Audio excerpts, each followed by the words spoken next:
Welcome to Scanner School session 167, Ask Scanner School volume 30. Before we start this week's podcast, I'd like to take a moment to thank our Patreon supporters. Patreon is a month-to-month sponsorship platform. We have 3 different support tiers, each with different benefits. But the most valuable tier is our $5 a month tier. This equates to sponsoring the podcast for about $1 per episode. Now, not only do our $5 Patreon supporters receive the podcast early, but they also receive a commercial-free version of the podcast delivered directly to their podcast player. Some may say that the included Squelchy sticker pack that is mailed to your home is the best benefit of the $5 level, but I think it's the community or the club that is growing at this level. You see, we meet once a month on Zoom and we have a roundtable discussion about scanning, ask questions, offer advice. Some of the members are answering other people's questions, and we just talk with our fellow Scanner School classmates. This is an exclusive group for our $5 Patreon members. Now, again, if all this wasn't enough at that level, you'll also receive discounts to upcoming Scanner School courses and offerings. Now, you can help support Scanner School by going to www.scannerschool.com/Patreon or www.scannerschool.com/support. Now, I'd like to thank all of our Patreon supporters at all levels, and they are Blurpy Benner, Brian King, Buzz Gold, Chris Parrish, Craig Harper, Dan, David C., Denny Crotty, Ed Walsh, Eddie K., Edward Bramblett, Guy Lee, James Felling, James Peruta, Jeff Block, Jenny Taylor, Jim Heinrich, John Goldenberg, Ken Newberry, Kevin Zwicky, Lenny Bauer, Les Stevenson, Mark Beebe, Mason Kramer, Michael Kroger, Paul Teal, Raymond Hill, Richard Armstrong, Robert Kanzler, Ronnie Bach, Sal Marandola, Tim Mazza, Todd Glendy, and William Arcand. Now let's start the podcast. Welcome to The Scanner School, a podcast dedicated to the scanner radio hobby. Class is about to begin. Here is your host, Phil Lichtenberger. Welcome to Scanner School. We teach you everything to know about the scanner radio hobby. My name is Phil Lichtenberger, and my amateur radio call sign is W2LIE. And I want to thank everybody for your patience because we had to reschedule our SDR webinar. Why every scanner user needs a software-defined radio, the number one tool that should be in your scanner radio setup, has been rescheduled for March 23rd due to a scheduling issue. I really do apologize for having to reschedule it, but if you weren't able to make it in February last week, guess what? You're in luck. It's rescheduled for just a couple weeks out from now, and hopefully we can all make that date, but I do apologize for not being able to do things as scheduled. But we're here now. We're here right now answering your questions. This is Ask Scanner School Volume 30. And again, to get your questions answered on the podcast is very easy. You can go to scannerschool.com/ask. And there you're going to find 3 ways that you can submit your questions. You can submit them via the email box. It's right there, right? You just type in your question, you hit send, and I get your questions. Though the best way to do so is to press that speak pipe button, and that is going to allow you to leave a voicemail message for me, which I can then replay on the podcast. We also have a local number here in the States, 516-308-2885, and that too will allow you to use your phone to leave us a voicemail. Now, the benefits of leaving me a voicemail is we put you in a running for a free tutoring session. And what's a tutoring session like? Well, that's where you and I sit face-to-face or face-to-screen via Zoom, and I'm able to share your screen, or you can share my screen, and you can bounce questions off of me, or I can give you some pointers or help you through something that you're stuck with. So it's a great one-on-one way for you to get direct help, and that's there for you. So again, if you want tutoring, you can either just ask your question via SpeakPipe or our local number here in the States, or you can go to scannerschool.com/tutoring and use the online calendar and book me for a tutoring session. And before we begin, don't forget, tonight at 9 p.m. Eastern U.S. time, I will be live on Facebook, YouTube, and also Twitter via Periscope to answer your scanner radio questions. This is a live 30-minute session, and we just rapid fire, question, answer, question, answer, question, answer. After that 30-minute session, I will be over with my Patreon $5 Extra Credit Club members, and we have a nice roundtable discussion. And that goes on for quite a bit of time. It's a pretty lengthy discussion. People come and people go during it. But we talk about anything from development of scanner radios. We answer questions. We talk about other things non-related to the scanner radio hobby, and it's a good group. We have quite a few people who chime on and check it out. So again, if you want to get into our $5 Patreon Extra Credit Club, you go to scannerschool.com/Patreon and click on the $5 tier. And as soon as you sign on for that, you're immediately one of our extra credit supporters, and I do thank you in advance for that. So again, tonight, 9 o'clock Eastern Time, U.S. Facebook, Twitter, YouTube. We'll catch you there. So let's go ahead right now and jump into our very first question, which was over our, I think it was SpeakPipe. I think a SpeakPipe message. So Les, go ahead and ask your question. Hi, Phil. It's Les Stevenson again. My question for Scanner School, Ask Scanner School, is Department Police or Fire go to TDMA. Is that the next? Is that final step before they go encrypted? I've been told by a gentleman, and I talked to quite a bit, that if they go to TDMA, it's and do it's encryption's next. Is this a myth or is it true? Thanks a lot, Phil. Hey, Les, that is a really good question. And I can't tell you how many times I've heard a variation of that type of question. You know, once they go X, then they're going to go encrypted, or then they're going to go this, or that. You know, I mean, it's always, you know, that one. It's always the future. It's always the unknown. It's always the speculation, right? So we've been hearing, oh, once they go from low band, I guess, to UHF, right? Or once they go trunking, the next thing is encryption. Or once they go P25, then the next thing is encryption. Or once they go to DMR or something other technology or whatever else, right? The next thing is always encryption. You know what? The next thing could always be encryption. It could be from analog straight into encryption. I mean, there was voice inversion and scramblers that have been out decades ago, right? So there's always a way or always a threat that there could be some sort of encryption looming. But you know what? Chances are very good, and not to scare anybody off here, but chances are very good that once you're on a P25 trunk radio system with over-the-air programming, or OTAP, right? Over-the-air programming, encryption could be right around the corner at any moment. You just don't know. It could already be there. It could already be bought and paid for, but it's not in play. It's not in use. So does TDMA necessarily mean that encryption is the next logical step? Absolutely not. It just basically means that you are on a system that is using all of the resources that it can to its best ability, right? Let's talk about what TDMA is. TDMA is time division multiple access. What that basically means is you're splitting that frequency over time. So instead of, like right now, I am talking. If I was on the radio and I was talking to you, even in person, I am owning this spot right now that I'm talking. You can't talk over me because I'm talking now. That means I am using FDMA, a frequency division multiple access. I am tying up a frequency over time. Okay. Think about that as typical analog or phase 1 P25.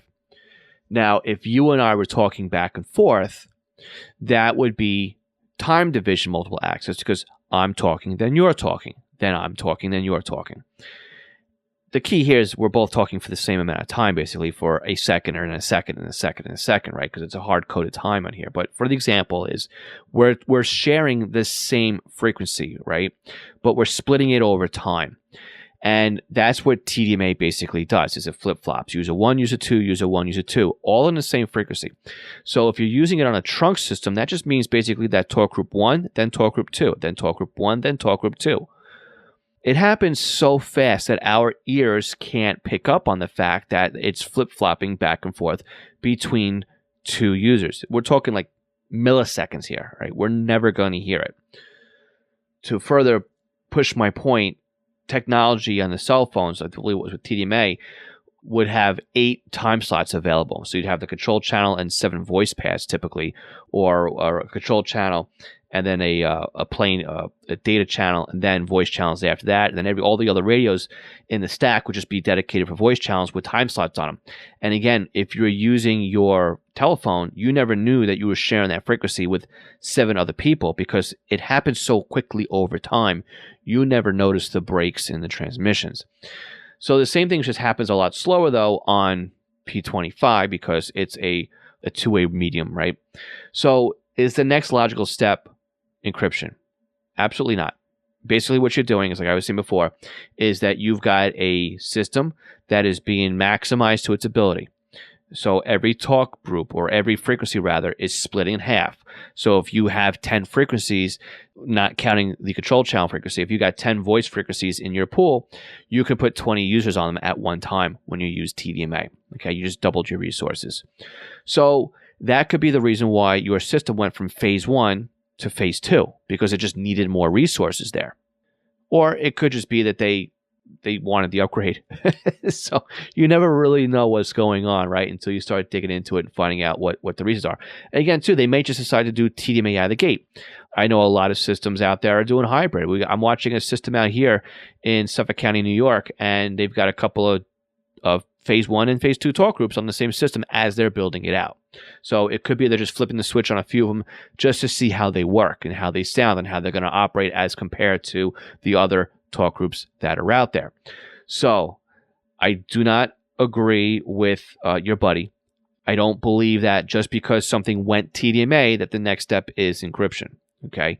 As far as the path that is currently out there, that's about as far as they're going to take things as far as upgrades and whatnot for now. But encryption could come at any time, like I was saying originally. It could have been here in the analog days. It could have been here in the phase 1 days. It could be here in the phase 2 days. And again, it could happen if they were even on DMR or NXDN as well. So sit tight. Don't panic. Enjoy what you can right now while you can. And hey, if they do go encrypted, just remember this. Did you throw out your TV when your favorite TV show went off the air? Did you forget how to read when your favorite magazine, right, went out of print? Did you decide not to listen to music anymore when your favorite band split up? No. Because there's always something else out there to watch or to listen to or to read, right? You found something else in this place. Granted, you can't go back and listen to your local encrypted, whatever it is you want to listen to, if it was your favorite, on reruns like you can on a TV show or something like that. But again, there's other things out there, right? Just because something went encrypted doesn't mean that it's time to get the scanner and throw it in the recycling bin. There's no need for that. There's other things out there to monitor. So, like I'm saying, enjoy it while you can. And hopefully you'll continue to enjoy it in the future. I don't believe that just because something went TDMA that the next logical step here would be encryption. Because again, if that was the case, why would we have phase 2 scanners? So thank you very much, Les, for your question. I always enjoy getting questions from you. Thanks again. Let's go on to our next question, who comes in from Garrett. Hi, Phil. It's Garrett, and I have a question about partial digital encryption. I've been recently listening to the Lawrence Livermore National Laboratory System here in the San Francisco Bay Area. And in the system talk groups, there's Golden Gate National Recreation Area talk groups. And in that list, you'll see that much of the law enforcement is partially encrypted. So I have 2 questions. Number 1, are there any best practices or anything that I should be thinking about when I scan a partially digitally encrypted system? And number 2, why do departments or systems partially encrypt their traffic? I would think that you'd want to either have that traffic be fully private or totally open and available. What are the use cases and reasons why departments and systems partially encrypt? As always, I really enjoy the podcast. Thanks, Phil. Hey, Garrett. Really good question. Thanks again for asking this one. And we haven't had any questions like this, I don't think, on the podcast. So this is a good one. But again, it kind of dovetails right into what Les asked about encryption. So let's take it away. So best practices when scanning a system or a talk group that is partially encrypted. Well, how do we know this is a partially encrypted talk group? Let's back that one up. Well, if we look at radio reference, I mean, obviously you know, but for anybody else who doesn't understand how to find these out, is if you look at radio reference, you will see a column for the mode of transmission, right? It'll say FM, or it will say A for analog, right? D for digital, T for TDMA. And then if it says a lowercase e, that means it's part-time encryption. If it has a capital E, it's full-time encryption, right? So you're listening to talk groups that are labeled either D lowercase e or T lowercase e. So what are the best practices when scanning something like this? Well, the best practice is put it in your scanner, right? Hopefully, for the majority of the time, this is all in the clear. And what you're going to pick up is a normal transmission. But what happens if they do enable encryption on that talk group? Well, you're going to want to make sure your scanner is set up. And it's been a while since I've looked at this, so I'm assuming that this is in there. But you want to have it set up so that it ignores encrypted talk groups when it goes to the scan list. Or else your scanner is going to lock up on the R2D2, and there's no reason to have it on there. If the scanner does sit and monitor the R2D2, you could always do a temporary avoid on your scanner to lock out that talk group, and then you can always then power cycle your scanner to bring that temporary avoid out and then reintroduce that talk group onto your scan list. But for now, what I would just do is I would just recommend leaving it in there, and hopefully the scanner will avoid anything that's encrypted. I believe that the Untitled scanners out of the box by default in the programming structure is set up so that encryption is muted, right? You always see on the screen E and C, and it will mute out that audio. Whistler, I think, is a little bit different, but I've been sitting in the unification world for too long right now, and again, unification gives you the ability to ignore or to listen to the encrypted talk group as well. So that's where I would go with that. Now, your part two is, what is the reasoning? Why do they do partial encryption? So let's use FDNY as an example. I know it's complete opposite side of the country from you, but it's something I can relate to, and it makes perfect sense here. So what happens with the FDNY is what we have is called a mixer. So the dispatcher will talk on the output of the repeater. The field units talk on the input of the repeater. Now, the dispatcher hears the input of the repeater, and then that in turn goes through the mixer and goes back out the output of the repeater so that everybody else can hear what's going on in the field. Well, when they request that the mixer be turned off, that prevents the field unit's transmission from going through the mixer and back out of the repeater. Basically, they've turned that channel into a duplex channel. The dispatcher can hear the field units as normal, but nobody else can unless you're listening to the input or the mobile side of the transmission. Again, why do they do that? For sensitive information. Now, let's think about it in a PD world or a PD environment, right? Police department. If they're doing data checks, license plate runs, license IDs. I know there used to be a time and a place where you would get information about, hey, I need to run a check. This system is down. Here's the license ID. And the dispatcher will come back and say that car is registered to a so-and-so male, first name this, last name that, address here, birth date of this, right? That's sensitive information. I don't even believe today that can even go out over a clear talk group or a clear frequency anymore. So I may be wrong, but anyway. So why would they do that? Well, maybe the dispatcher would knowingly send out that information, would press the privacy button on a console. It would encrypt that talk group momentarily while that personal information is going out over the air. And then when they're done keying up with that special button, however it is they set it up, I can only imagine it being a secure button that they're pressing that triggers the encryption and allows them to talk. Then when they're done, the next transmission, when they normally push to talk, would be in the clear again. So that is my speculation on why you would have a partially encrypted talk group, just to cover sensitive information. Why then not have a full-time talk group? Well, because can you imagine being out in the field and saying, okay, dispatch, I need to run a background check on this license plate. I'm going to go over that channel now. And then the unit in the field goes over that channel. He's talking to the records personnel, getting the information from the records personnel. Okay, records, thank you so much. I'm going to go back now to my dispatch channel. Well, what happens if something was on that dispatch channel that they needed to hear? Well, now they've missed it, right? Or if something happens and the user is accidentally on the wrong talk group now. He's on records when he should be on dispatch, or he went to a tactical channel instead of coming back to dispatch, right? So it really makes a lot of sense that everything is handled on one channel. It takes out the user error when controlling a radio. So that's another benefit of using something like that. So again, I would just assume here, and I assume I'm right, but it to me would be like just to mute out personal sensitive information is why they're encrypting that kind of information, and then boom, you go right back into a normal conversation. So I think that's answering your question. But again, Garrett, thank you so much for asking that one again. Good to hear you again, and hope everything is well out in the Bay Area. Okay, let's get on to our last voicemail question of the month. Hi, Phil. Paul Teal, WB5 Annex, Tulsa, Oklahoma. I've been a loyal listener since episode 1. My question is about an STS-100. I've had the scanner for a couple of years now, and it is my go-to scanner. But I recently noticed that I'm missing some of the first seconds of transmissions. I checked my settings, and I noticed I had priority on, but I don't believe that really affects digital. I noticed my signal strength was lower than normal, so I got into my programming and added a few frequencies for my local site, which I noticed was listed on radio reference, which fixed my signal strength issue.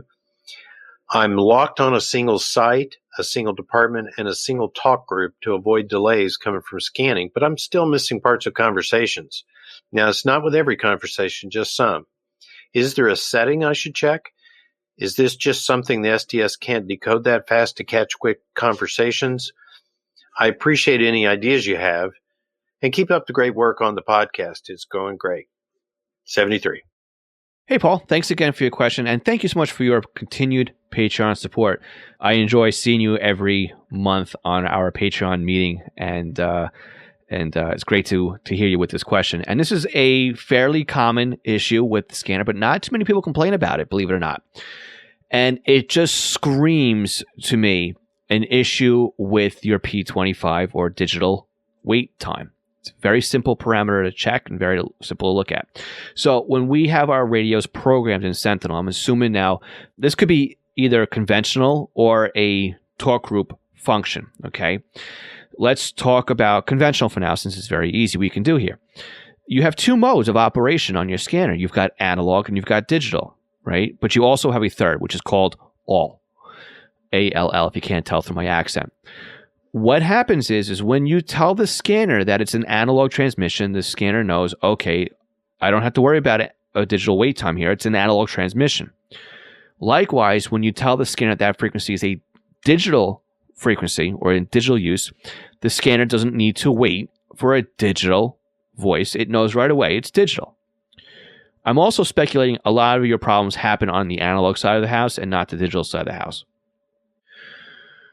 But when you have something set to all or both, right, what happens is the scanner must determine whether or not the transmission that's being received is a digital transmission or an analog transmission.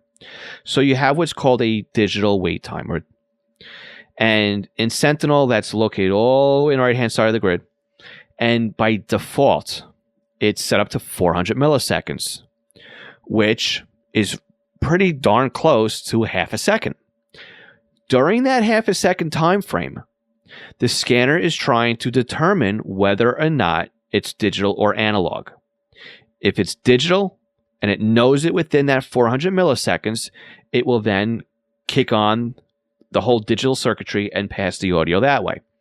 However, if it's analog, you lose that 400 milliseconds and then you hear the beginning of the analog transmission because the scanner decided that I can't tell if this is digital or not, so we're going to fall back to analog. Now, this happens on the SDS 436, the 536, the SDS 100, the SDS 200, and I'm pretty sure it's also in the Home Patrol 1 and the Home Patrol 2. Basically, if it's in Sentinel, it has these options. That option, I believe, also exists on the other digital scanners out there, like the 996 and the 325 and the 396 as well. Again, I had to double check my programming on those radios, but I'm pretty sure on those digital scanners that also exists there. So there's two ways we can work around this. And again, too, this also holds true for the trunking world, right? I mean, if it's P25, you know it's going to be digital, so that option isn't in there. But if it's, say, Motorola Type 2, or if you got the Pro Voice upgrade, right, it still needs to know if that talk group is going to be analog or digital. So here's the two ways we can fix this. Method one is we can lower our digital detect time. So instead of it being 400 milliseconds, make it 200 milliseconds or 100 milliseconds. I seem to lower mine out of the box from 200 milliseconds. Now, again, you're going to have to go through every single one of these and set them up. Or what you can do is, if you know it's an analog frequency or analog talk group, or if it's digital, then change it from all to the mode specific. So if it's all and it's analog, then change it to analog or change it to digital. That will also trigger the scanner not to go into that search function and determine whether or not the transmission is analog or digital or not. Again, very common. Not a lot of people complain about it, but somebody like you and me who notice these things, this drives us nuts. Typically, you don't notice this unless you're listening to a secondary radio and you're noticing you're cutting out all the time. Or, again, when you're paying very close attention to something, yes, you may notice, and it starts to be very irritating that you know you're missing the beginning of a conversation. And you know it because you're stuck on one site and one talk group and everything else, right? You know that you're missing something. Why would the scanner not pick up the first word? Because it's monitoring that talk group or that frequency, right? It should always be there. So make sure you force the mode on that frequency or talk group to either analog or digital, and drop your delay timer if you have it set for all. That's my best advice on these. Paul, thank you so much again for asking your question. And to Les, Garrett, and Paul, please stand by, because at the end of the podcast, we're going to figure out who wins this month's free consulting call. Good luck to the three of you. We'll be right back after this break with some written questions that came in. Did you know there are ways to help support the Scanner School podcast that doesn't take any time or any extra money on your part? If you go to scannerschool.com/support, you will find we have several ways that you can continue to do your online shopping and help support us. We have links to Amazon. If you click on our link before you go to Amazon, anything you buy from there will help support Scanner School. Now, if you're in the market for a brand new scanner, an antenna, other accessories, we have links to Scanner Master, where you can not only purchase a scanner and accessories, but you can also get your radio programmed. And by clicking on our link before you buy, you are helping to support the podcast. Now, if you're in the market for software, we have links to Butel. And if you want something new to you, we also have links to eBay. Again, just go to scannerschool.com/support before you make your purchases, and you are helping to support Scanner School at no additional cost to you. This session of Scanner School is sponsored by East Coast Pagers. Now, East Coast Pagers is one of my online companies, and we are a Unication, Apollo, and Swiss phone dealers serving the North American market. Now, if you're looking for a personal use pager or one for your department, we can get you a quote at the very best prices. So why does a company like East Coast Pagers support Scanner School? I think that every scanner radio user should at least put one pager in their collection of radios. The reason why is very simple. It frees up your scanner to just do scanning, and then you have one radio that's dedicated to your local fire activity. Now, with a pager, you can have voice storage. You can do tone outs. You can keep it silent. You can go back the next day and listen to what you've missed overnight. It's more than you can do with an out-of-the-box scanner. And with today's pagers having multiple frequencies and even having multiple channels in a scan list, like the Unication G1 can do 8 channels in a scan list. It has 64 memory channels, and out of the box, it comes with 11 minutes of stored voice and a desktop charger. The G2s to G5s, they do P25 Phase 1 and Phase 2 in simulcast environments with stored voice, paging on conventional and P25. Oh, and they're upgradable too to DMR Type 1 and Type 2. They are more rugged than today's consumer-based scanners. And with a pager like a Swiss phone S-Quad, you won't even realize you're wearing one. It'll help keep you informed as to what's going on in your neighborhood. So again, eastcoastpagers.com, or contact me directly, phil@eastcoastpagers.com. Do you have a new scanner? You're having problems understanding how it works? Maybe you're new to the entire Home Patrol database of programming and you can't figure out Sentinel.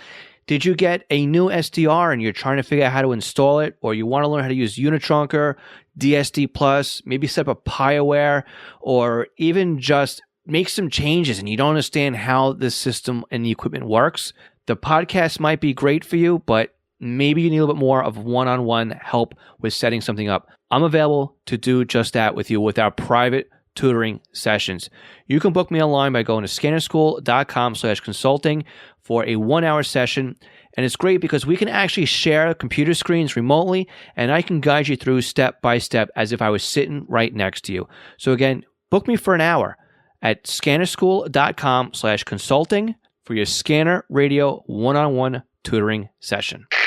National Communications Magazine is your personal library of scanner, CB, GMRS, FRS, MURS, and two-way radio articles written by the best minds in the business over the past 3 decades. Your NatCom personal online access account allows you to download the newest issues of America's Hobby Radio magazine, as well as back issues too. So visit natcommag.com to download your free sample issues and sign up today. That's natcommag.com for National Communications Magazine. Okay, so our first written question comes in from Ken. Ken is asking how to set up a scanner to broadcast the audio over the internet. So he's interested in setting up a live stream, and he wants something that doesn't necessarily interface with the ProScan software. So he's looking for something that would be free and that could offer audio online. So there's a couple of different paths we can go down on this one, Ken. So the first one would be something like setting up to a private Zello channel, or I think Discord could do the same thing, where you can set up a channel and then plug in the scanner's line out into your line in on the computer. Using Zello, you can then set up a local Zello Windows application that works on Vox, or voice activated keying. And then every time there's activity on your scanner, it would trigger the push to talk on your computer to go out over the channel, so you can listen to it on your smartphone that way. Another way of doing it would be still to use ProScan. You just don't set up a scanner as the input, and you set up your Vox settings as well that way. And you would then just have basically an audio only stream. You wouldn't have anything like that way, but at least it would give you the ability to use ProScan's, or I believe it will allow you to use ProScan's internal audio server that you can connect to and their own web servers, so that at least you've got something that is self-contained. The other way of doing it, which isn't as easy, is to set up your own Icecast or Shoutcast server. Now, again, you can run this on Windows, but it runs better on Linux. Again, you can run it on Raspberry Pi, something like that, but it does require another piece of software to actually do the encoding. So Icecast and Shoutcast is the server, and this is what the client or the listener would connect to. It would also be what your scanner connects to, right? Icecast works as the gateway. You still need to run local software on the computer that your scanner is plugged into, and again, the authors of ProScan has RadioFeed, which is a free piece of software. I've been using RadioFeed for years. And again, it does exactly the same thing that ProScan's audio server will do without the whole bulk of having ProScan. So it takes the line in and you put in the parameters for your local Icecast server, and then that connects to Icecast, and then everybody else connects to Icecast to listen to what it is they want to listen to. The downfall, though, of this method is you're going to introduce from anywhere from a 5 to a 20-second delay on the audio. Typically, that is fine and okay. However, if you want to watch a screen or you're trying to listen to something more locally, you will notice that there is a delay in the time that the scanner comes out the scanner speaker and then into whatever it is you're listening to. So in the easiest to hardest would be set up, I would think, a Zello channel. The next easiest way is just to use ProScan's internal audio server with the ProScan web server would be probably the easiest way to doing it. And then finally, the most difficult way of doing it would be to set up an Icecast feed using RadioFeed to connect to Icecast, and then you would connect your phones over to Icecast. I know it's a bit cumbersome, but that's the way that services like Procastify work, and my services work as well on my live server as well, because that's what it's made for. That's how it works. So, but again, good luck with the project. Let me know how it works out for you. If you have any questions, definitely reach out and contact us again. Thanks again, Ken. Okay, the final question of the week comes in from Colin. Colin is asking, is it possible to set up a BCD 536 HP from Sentinel software? Yes, Colin, that is what Sentinel is for. So it's actually probably the easiest way to set up your new BCD 536 HP. It's the only way really you're going to be able to do a firmware upgrade on the BCD 536 HP, and it's drag and drop. So the software you want to grab will come with the scanner. I believe it's already installed on the SD card. So when you connect the scanner to your computer, you just have to grab the executable file and then grab it, and of course do an upgrade on everything afterwards. So do a software upgrade or a firmware upgrade, and then you do a radio reference database pull, and you'll be off to the races. So optionally, though, you do have other software out there you can use besides Sentinel, but you still need Sentinel to do the firmware upgrades. You can use ProScan. ProScan does include a DMA memory manager for the Home Patrol database. And just like Butel software, what it will do is it will pull data from Radio Reference. You are required to have a premium subscription to Radio Reference in order to use this, but you can just use that way to install or to load favorites lists in your Home Patrol style scanner. Same deal goes with Butel's ARC 536. You would have to have a premium membership with Radio Reference to bring in any data from Radio Reference, but it does allow you to make more global changes a lot faster than Sentinel does. So if you want to justify your alpha text, center everything, change the capitalization on it, change the background colors, change the alert functions, right? All these things are a lot faster to do on Butel's software. That's why I love using Butel. When it comes to my Home Patrol stuff, I do all my programming in Sentinel right to the radio, then bring it back into Butel software and do my prettying up. I throw my lipstick on the pig basically using Butel's software when it comes to the Home Patrol style database radios. Everything else, though, all the other DMA style scanners, I'm definitely using Butel up front for everything. But that's not to say you can't do it with ProScan, but that's just my preferred method of doing it. So again, best of luck setting up your BCD 536 HP. Enjoy the new radio, and yes, definitely get Sentinel installed on your computer, and make sure you've got the right one too. You want the one with the green shield. The one with the green shield is the one for the 436, 536, and the SDS 100 and the SDS 200. Thanks again, Colin, for your question. Okay, so now it's time to pick the winner of this month's free tutoring session. Now, again, if you want to book me for tutoring, you can go to scannerschool.com/tutoring, use the calendar, and find a time that works for both you and I, and book a tutoring or consulting call. It's very easy. Again, you and I spend an hour. We work over Zoom, and it's like having me sit next to you, right? We're virtually over a computer, sharing a screen, and it just helps move things along. It's a lot easier to do this over a computer than it is over a phone call. Again, if you want to try winning a free tutoring session, just go to scannerschool.com/ask and use our SpeakPipe link or 516-308-2885 to leave me a voicemail. But of course, if you just want to text me your message, you can do so by using the online form at scannerschool.com/ask or email phil@scannerschool.com. So I've already put 3 lines in a spreadsheet. 1, we went in order here. 1 is Les, 2 is Garrett, 3 is Paul. We got a random number generator sitting right next to it. I'm going to press the random number 5 times, just way it cycles through, and number 5 will be our winner. Ready? Here we go. 1, 2, 3, 4, 5.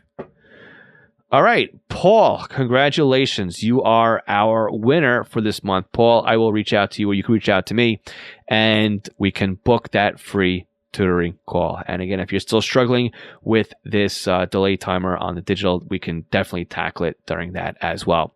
So again, thank you everybody for your questions. Thanks for listening. Thank you all for your support. And again, don't forget our rescheduled webinar is now March 23rd. You can go to scannerschool.com/webinar to check that out. And make sure you are sharing this podcast with everybody who is in the Scan Radio hobby. You know, it's the best way that we can help more people in the hobby. Thanks again, everybody. My name is Phil Lichtenberger, and this is Scanner School. And don't forget, too, I forgot to mention it. Catch us live tonight on YouTube and Facebook, and also we'll be on Twitter at 9 p.m. Eastern Time. We'll be answering again your Scanner Radio related questions. 73, everyone.